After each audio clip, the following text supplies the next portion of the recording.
waaqayyo lama jirtan hunduma keessanii baata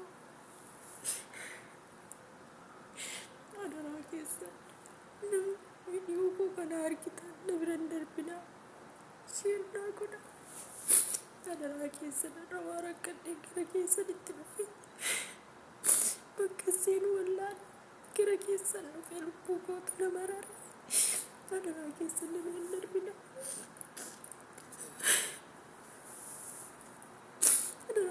Sikka biran darbina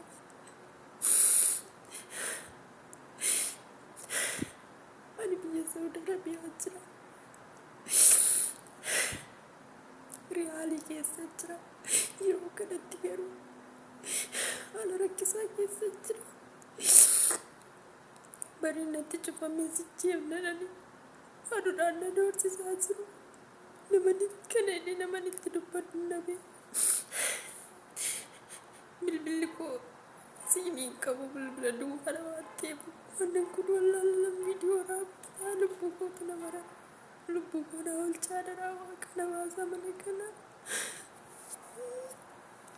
maaloo keessattuu ijoolleen mana biyyoon maatiitti adaraa na biran darbinaa maqaan koo Teenash Nabarraa jedhama godina Shawaa Lixaa Amboo ganda daanis ijoollotan nalallee guddadhe adaraa keessan na biran darbina maaloo bakka seen wallaalee maaloo ji'a afuriitti birri koo sin arganne birri koo waan tokko fudhannee rakkoo hamaa keessa akka jiru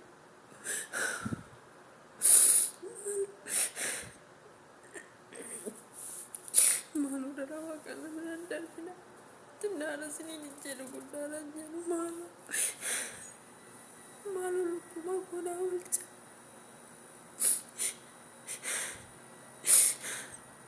maatii koo maatuma koollee dubbisaa jiru maaloo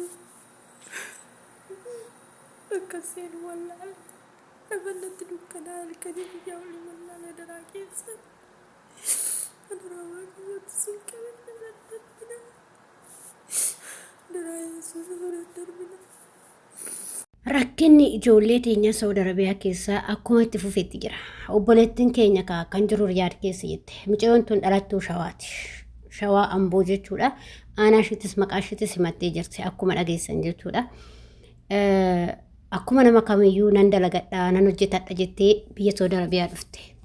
Erga dhufte immoo Riyaad keessa jirti mucayyoon tuni Riyaadin jira jettee bilbila siimiin qabu jettee jirti. Balballis natti cufamee jira. Si ajjeefna naan jedhanii natti na doorsisaa jiru. Maaloo Oromoo kiyya na dhaqqabaayii jetti. Nuti danazoofne obboloota koo danazaayee waanuma viidiyoo malaaluun danazaayee baqa jireenyumatu na jibbisiise baqa. Maal ijoolleen akkatti dhiphachaa jiraattu addunyaa tanarraa waggaa kuma hin jiraannu barjoolle. Akkama yoo nama akkam jabaatetu 60-70 eega. Nama akkam jabaatee nama waaqayyo eebbise.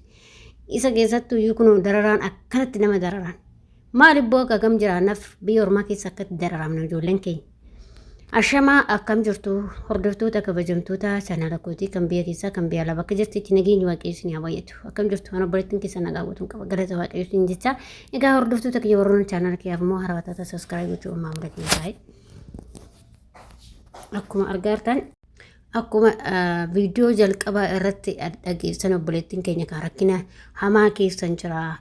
Damoosa kiyya ji'a afurillee han fudhannee naa kennuu didanii maaloo lubbuu tiyyatu nama raree tarrii kaardii isinii gochaa jira.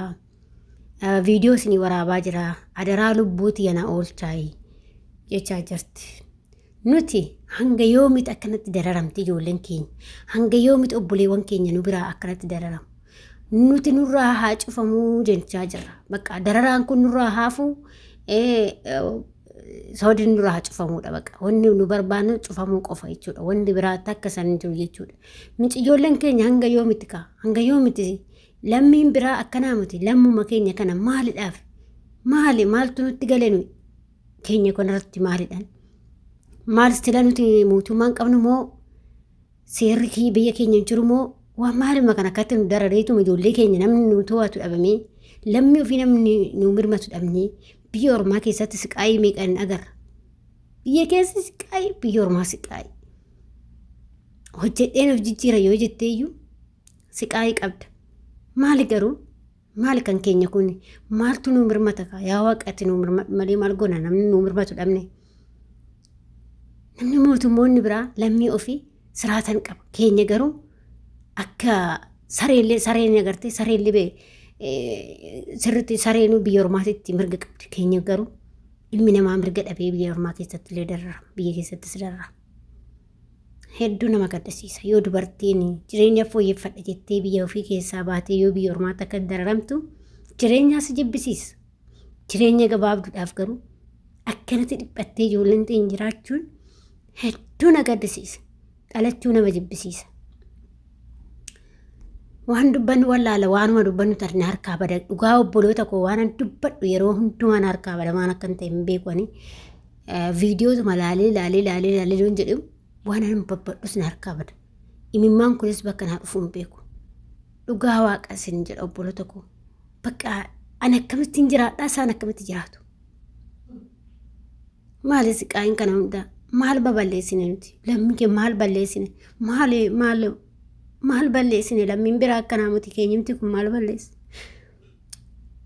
jireenya addunyaa tanaa hedduu rakkinnis iyyummaanis waan nun goone qabdu obboleetti keenya kana kaa namni dandeessan adaraa keessan obboleetta koo adaraa keessa sheerii godhaati nama dhimmi ilaalatu biraan ga'aati mucayyoo kana lubbuushi mucayyoon kaleessa viidiyoo irratti jedhe mucayyoon viidiyoo kaleessa jedhe irratti illee mucayyoon tunis osoo iyyitu osoo boochuu lubbuun ishii darbe dhaammatteetti lubbuun ishii darbe maaloo na baasa maaloo na ajjeesti na ajjeesuuf taati na baasa harkashii keessattan du'a na baasa maaloo yeroo hunda siqaayii fi waan hamaa keessan jira jettee osoo boochuu lubbuun ishii darbe hedduu nama gaddisiisa dhugaa waaqayyoo hedduu si gaddisiisa jireenya gabaabduudhaa jedhanii yoo akkana ta'ani maal biyya ormaa teenyare dhugaa waaqaa jechuudha biyya kee keessatti bishaan qorraa dhugdee jiraachuu si wisha wanti hunduu gammachuunis gaddes wanti hunduyyuu biyya ofiitiin tola jechuudha maaliif akkasitti dararamanii jiraachuurraa akkuma isiniin jedhan biyya ofii keessatti hiyyummaa ofiitiin jiraachuu wayya jechuudha har'a ijoolleen keenya biyya ormaa keessatti akkatti dararamuuni jireenya keenya fooyyeffannaa maatii keenya jijjiirradha malee yookiin namatti tolee akka waan bashannana deemne akkasii miti dubbiin jechuudha. Kanaaf adaraa keessan obboloota koo hundumti keessan iyyuu sagalee waliif ta'uu yaadaa waliin tuffatinaa akkuma argitanii viidiyoota ijoollee akkasii sagalee nu ta'an qaqqabaa jedhan kana walumatti argitan irratti sheerii goggodhaa namootuma warra baasuu danda'anitti akkasuma warroota beekamtii qaban irratti illee sheerii godhaatii akka lubbuun ijoollee keenya kanaaf eeyyuu akka nuuf ba'u jechuudha waaqayyoon harka irraa haa qabatu hunduma keenya harka nurraa haa qabatu ijoollee biyya ormaa jirru kana jechuudha hedduu nama gaddisiisa jireenya ofii fooyyeffanna jennee har'a biyya ormaa keessatti dararaan haganan jedhamne nurra ga'a jechuudha keessaayyuu dubartii irra hedduu nama gaddisiisa jireenya biyya ormaa kana qabdi maal goonaree waaqayyo harka diinaa keessaa si haa baasu obboleetti koo waan goonu dhabne mataan nu hubate garaan keenya gubaa qaba harka diinaa keessaa si haa baasu